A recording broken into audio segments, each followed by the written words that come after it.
Hello friends, welcome back to my channel study with Shilpa. तो कैसे हैं आप सब? आई होप आप सब ठीक होंगे। आज मैं आपके लिए लेके आई हूँ समास के एमसीक्यू क्वेश्चन, जिससे कि आपका समास का पूरा जो कंसेप्ट है वो क्लियर हो जाएगा। आपको पता लग जाएगा कि कैसे जो है एग्ज़ाम में जो है ये आते हैं। अगर आप मेरी वीडियो पे नए हैं तो प्लीज़ वीडियो को लाइक, शेयर एंड सब्सक्राइब ज़रूर कर दीजिएगा, जिससे कि मेरे को और मोटिवेशन मिलती रही ऐसी ही वीडियोज़ बनाने के लिए। तो चलिए स्टार्ट करते हैं। चरण कमल में कौन सा समास है? तो ऑप्शन इसमें 4 दिए गए हैं: कर्मधारय समास, बहुव्रीहि समास, द्वंद्व समास, तत्पुरुष समास। अगर आपने मेरी वीडियो नहीं देखी है समास की तो आप प्लीज़ उसको जाके देख लीजिए, तभी आपको ये एमसीक्यू क्वेश्चन जो है आएंगे। तो ऑप्शन ए इसका सही आंसर हो जाएगा। ऑप्शन ए इसका सही आंसर हो जाएगा, कर्मधारय समास। नेक्स्ट, चौराहा में कौन सा समास है? तो 4 ऑप्शंस दिए गए हैं: द्वंद्व समास, तत्पुरुष समास, द्विगु समास और कर्मधारय समास। तो ऑप्शन जो सी है इसका सही आंसर हो जाएगा। चौराहा में जो है द्विगु समास है। अब चलते हैं आगे चलते हैं। तो क्या बोलता है, समास के कितने पद हैं? तो ऑप्शन बी इसका सही आंसर हो जाएगा। 2 पद होते हैं, जैसे कि पूरब पद होता है और एक उत्तर पद होता है, या तो बोल सकते हैं प्रधान होता है और उत्तर पद होता है। ये सब चीज़ें भी इसमें होती हैं, उत्तर भी बोल सकते हैं, पूरब भी बोल सकते हैं। तो चलिए आगे चलते हैं। जिस समास में दूसरा पद प्रधान रहता है उसे कौन सा समास कहते हैं? तो एक ही समास में ऐसा होता है कि दूसरा पद जो प्रधान होता है और पहला पद जो होता है गौण होता है, यानी कि तो बोलते हैं ऑप्शन ए इसका सही आंसर हो जाएगा। तत्पुरुष समास में ऐसा होता है। तो चलिए आगे चलते हैं। तो बोलता है जिस समास में दोनों पद प्रधान रहा हो उस समास को क्या कहेंगे? तो ऑप्शन 4 इसमें दिए गए हैं: तत्पुरुष समास, द्वंद्व समास, कर्मधारय, द्विगु। तो द्वंद्व समास इसका ऑप्शन ठीक हो जाएगा। जैसे कि एग्जाम्पल ही हम इसका ले लें तो माता और पिता, तो दोनों पद जो हैं क्या हैं? प्रधान हैं। तो ऑप्शन बी जो है इसका सही आंसर हो जाएगा। अब चलिए आगे चलते हैं। बोलता है कि प्रश्न नंबर 6, जिस समास में पहला या बाद का कोई भी पद प्रधान नहीं होता है उसे क्या कहते हैं? तो मैंने आपको बहुत बार बताया है कि उसे बहुव्रीहि समास जो है कहते हैं। ऑप्शन ए इसका सही आंसर हो जाएगा। इसमें जो कि अगर एग्जाम्पल लें, जैसे कि नीलकंठ है, नीलकंठ, तो हमारे माइंड में किसकी इमेज आ रही है? शिव जी की आ रही है, शिव की आ रही है। तो इसमें पहला या दूसरा पद प्रधान नहीं होता है, इसमें तीसरा ही पद प्रधान होता है, कोई और ही पद प्रधान होता है, वो होता है बहुव्रीहि समास। और बहुत बार ये एग्ज़ाम में पूछा गया है, तो आप इसको ज़रूर कर लीजिए। चलें आगे देखते हैं। प्रश्न नंबर 7, जिस समास में अर्थ की दृष्टि से उत्तर पद प्रधान हो और पूर्व पद गौण हो वह कौन सा समास है? तो ऑप्शन ए इसका सही आंसर हो जाएगा। तत्पुरुष समास जो है ये है। तो अगर इसका हम एग्जाम्पल देखें, जैसे कि राजपुत्र, तो क्या विग्रह करके क्या आ जाएगा? इसमें कारक आ जाएगा, राजा का पुत्र। राजा का किसका पुत्र? राजा का पुत्र। अब का है, ये कारक है, तो तत्पुरुष समास इसका होगा। तो चलिए आगे चलते हैं। जिन समस्त पदों में पहला पद संख्यावाची हो और उससे समुदाय का बोध होता हो उसे कौन सा समास कहेंगे? तो ऑप्शन बी जो है इसका सही आंसर हो जाएगा। द्विगु समास जो है उसको कहेंगे। जैसे एग्जाम्पल ले लेते हैं तो त्रिभवन, त्रिभवन, इसमें त्रि आ गया, मतलब कि कोई भी संख्या आ गई। या तो बोल सकते हैं नवग्रह, नवग्रह हम कहें तो यहाँ पे भी संख्या आ गई, तो नवग्रह। ये भी सब चीज़ें ऐसी हैं। तो अगला अगर क्वेश्चन हम देखें, प्रश्न नंबर 9, जिसमें पहला शब्द विशेषण और दूसरा पद विशेष्य हो तो उसे कौन सा समास कहेंगे? तो ऑप्शन ए जो है इसका सही आंसर हो जाएगा। कर्मधारय समास इसको कहेंगे। विशेषण और विशेष्य भी हो सकता है, उपमेय और उपमान भी हो सकता है, ऐसे भी पूछा जा सकता है। तो यही इसका आंसर होगा। तो नेक्स्ट, जैसे कि अगर सप्तऋषि में कौन सा समास है? तो यहाँ पे क्या आ गया? देखिए सीधा, अगर आपको इसकी डेफिनेशंस याद हैं और नहीं भी हैं तो आप मेरे चैनल पे जाके समास की वीडियो जो है पूरी देख लीजिए, वहाँ से आपको ट्रिक्स से समझ आएंगी ये सब चीज़ें। तो जहाँ पे सात आ गया, सप्तवर्षी हो गया, तो वहाँ पे द्विगु समास हो गया, सीधा सीधा आ जाता है। तो ऑप्शन सी इसका सही आंसर हो जाएगा। अब आगे देखते हैं। आगे हम देखें अगर तो यथाशक्ति में कौन सा समास है? ये तो यथाशक्ति में अव्ययीभाव समास जो है, कौन सा समास है? अव्ययीभाव।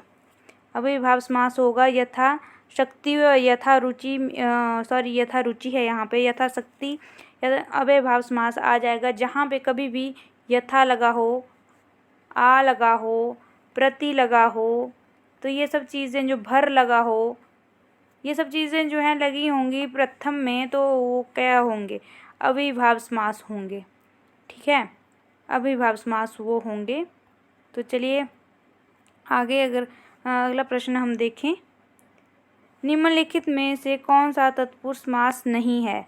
नहीं है जो हमें कौन बताना है जो नहीं है? तो ऑप्शंस इसके देख लेते हैं पहले। ऑप्शंस इसके देख लें। राजपुत्र, ये मैंने पहले भी आपको बताया कि राजा का पुत्र, तो ये तत्पुरुष समास से हो गया। फिर यज्ञवेदी, तो ये भी नहीं होगा।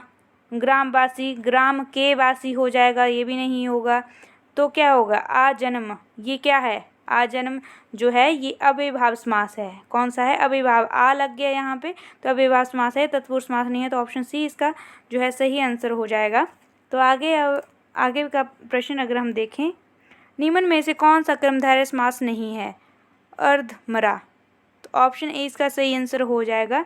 कर्मधारय समास नहीं है ये अर्धमरा कर्मधारय समास नहीं है। ऑप्शन ए इसका सही आंसर हो जाएगा।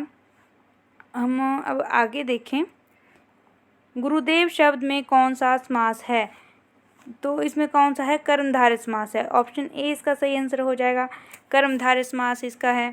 आगे हम देखें प्रश्न, बारहसिंगा शब्द में कौन सा समास है? तो बारहसिंगा अव्ययीभाव, बहुव्रीहि, कर्मधारय समास, द्विगु समास। तो ऑप्शन बी इसका सही आंसर हो जाएगा।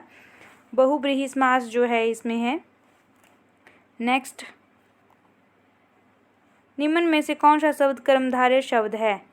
तो गगनचुंबी, ये तो तत्पुरुष समास है। पाठशाला भी, ये भी तत्पुरुष समास है। नीलकंठ तो आपको मैंने बताया। शिव, ये बहुव्रीहि समास है। तो कौन बचा एक? श्वेत पत्र, यही होगा इसका आंसर, कर्मधारय समास। कर्मधारय समास का श्वेत पत्र होगा। तो चलिए आगे चलते हैं। परमानंद शब्द में कौन सा समास है? परमानंद शब्द में कौन सा समास है? तो अगर आपने डेफिनेशंस पढ़ी हैं तो आप जानते होंगे कि कौन परमानंद में कौन सा कर्मधारय समास इसमें आ जाएगा। ऑप्शन सी इसका सही आंसर हो जाएगा। नेक्स्ट, निम्नलिखित में से कौन सा समास का भाग नहीं है? तो कौन सा समास का भाग नहीं है? देखो, अव्ययीभाव समास भी है, कर्मकारक समास, ऐसा कोई समास होता ही नहीं है। द्वंद्व समास भी है, बहुव्रीहि समास भी है। तो कर्म कारक ऐसा कोई समास नहीं होता है। तो ऑप्शन बी इसका सही आंसर हो जाएगा। नेक्स्ट, किस समास में दोनों पद प्रधान होते हैं? दोनों पद द्वंद्व समास में होते हैं। मैंने आपको पहले भी प्रश्न आया था कि माता पिता ले लो या भाई बहन ले लो, कोई भी है, दोनों पद जो हैं वो प्रधान आएंगे इसमें। तो चलिए आगे चलते हैं। अब किस समास में प्रथम पद संख्याकी तथा अंतिम पद संज्ञा होता है? तो ऑफकोर्स द्विगु समास में ऐसा होता है। जैसे कि मैंने आपको बताया भी, त्रिभुवन या तो सप्तऋषि बोल लीजिए या सप्तवर्ष बोल लीजिए या 10 वर्ष बोल लीजिए, तो जहाँ पे संख्या आ गई वहाँ पे ऑफकोर्स द्विगु समास ही होगा। अगर महान जन शब्द में कौन सा समास है ये पूछा गया है यहाँ पे, तो देखेंगे आप ऑप्शंस में भी देख सकते हैं। कर्मधारय, द्विगु, द्वंद्व, अव्ययीभाव समास। तो कर्मधारय समास इसका सही आंसर हो जाएगा महाजन, महाजन। नेक्स्ट, जैसे महात्मा है उसमें भी कर्मधारय समास आएगा। ये सब चीज़ें जो है कर्मधारय हैं। अगर आप वीडियो देखेंगे तभी आपको पता चल पाएगा। MCQ के आंसर जो हैं, जिनमें कोई पद प्रधान नहीं होता तथा अन्य अर्थ प्रधान होता है वो कौन सा है? तो ऑफ कोर्स बहुब्रीहि समास में बहुत बार बता चुकी हूँ कि दोनों ही पद प्रधान नहीं होते हैं, कोई तीसरा ही पद प्रधान होता है तो वो बहुब्रीहि समास होता है। अब आगे देखेंगे, जलमग्न शब्द में कौन सा समास है? जल में मगन, कहाँ में? अगर हम इसका विग्रह करेंगे जल मगन, तो जल में मगन क्या क्या आएगा? जल में मगन। तो देखिए में क्या है? कारक, कारक आ गया, जहाँ पे कारक आ गया विग्रह करके तत्पुरुष समास हो गया, तत्पुरुष समास हो गया। नेक्स्ट हम ब्रिजपाणी, ब्रिजपाणी शब्द में कौन सा समास है? तो बहुब्रीहि समास है इसमें, क्योंकि इसमें सोच के हमें किसी और की याद आ रही है। ब्रिजपाणी इसकी लिखी पुस्तक हो सकती है, कुछ भी। तो नेक्स्ट हम देखेंगे पंचवटी। पंचवटी आपको दिख रहा है? पंचवटी 5 यहाँ पे आ गया, ऑफ कोर्स द्विगु समास ही होगा हमेशा, जहाँ पे संख्या आ गई द्विगु समास। नेक्स्ट, सुनीता के बच्चे घास फूस की तरह बढ़ रहे हैं, इस वाक्य में घास फूस कौन सा समास है? तो कौन सा समास होगा? द्वंद्व समास होगा, क्योंकि घास फूस जहाँ पे ये आ गया ना, ये कोष्ठक ये चीज़ लगी होगी ना, तो आप देख लो कि ये द्वंद्व समास ही होगा। हमेशा क्या होगा? द्वंद्व समास ही होगा, जहाँ पे ऐसे लगा होगा। माता पिता में भी ऐसे लगा होता है, या तो भाई और बहन में भी ये कोष्ठक लगा होता है, तो यहाँ पे आ गया, तो आप ये समझ लीजिए द्वंद्व समास है। नेक्स्ट, निम्नलिखित शब्दों में से कौन सा शब्द बहुब्रीहि समास का उदाहरण है? तो कौन सा होगा? यथाक्रम, ये तो आपको पता ही है कि अव्ययभाव समास होगा ये। तो हंसमुख, हंसमुख में भी नहीं होगा। हथकड़ी, हाथ की कड़ी, हाथ के लिए कड़ी, तो ये भी नहीं होगा। तो यही बचा एक शूलपाणी, तो ऑप्शन ए इसका सही आंसर हो जाएगा। नेक्स्ट,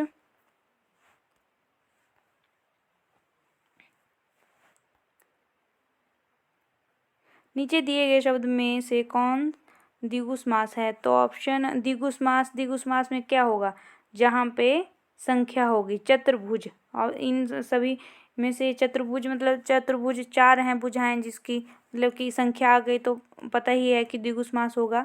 नेक्स्ट, प्रतिदिन शब्द में कौन सा समास है? मैंने बहुत बार बताया, जहाँ पे प्रति लगा हो, आ लगा हो, व लगा हो, भर लगा हो, यथा लगा हो, ये क्या अव्ययभाव समास होंगे, तो अव्ययभाव समास होगा। नेक्स्ट,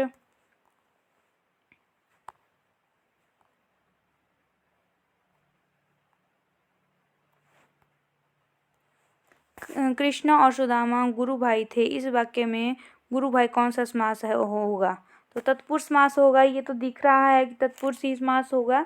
गुरु भाई, गुरु के भाई, ये विग्रह मतलब कि विग्रह करके जहाँ पे भी कारक आएगा तो वहाँ पे जो है वो तत्पुरुष समास होगा। अगर आपको मेरी वीडियो अच्छी लगी होगी तो please like, share and subscribe कर दीजिएगा। ये वीडियो एंड तक देखेंगे तो आपको कंसेप्ट क्लियर आएगा। तब तक के लिए थैंक यू सो मच। मिलते हैं नेक्स्ट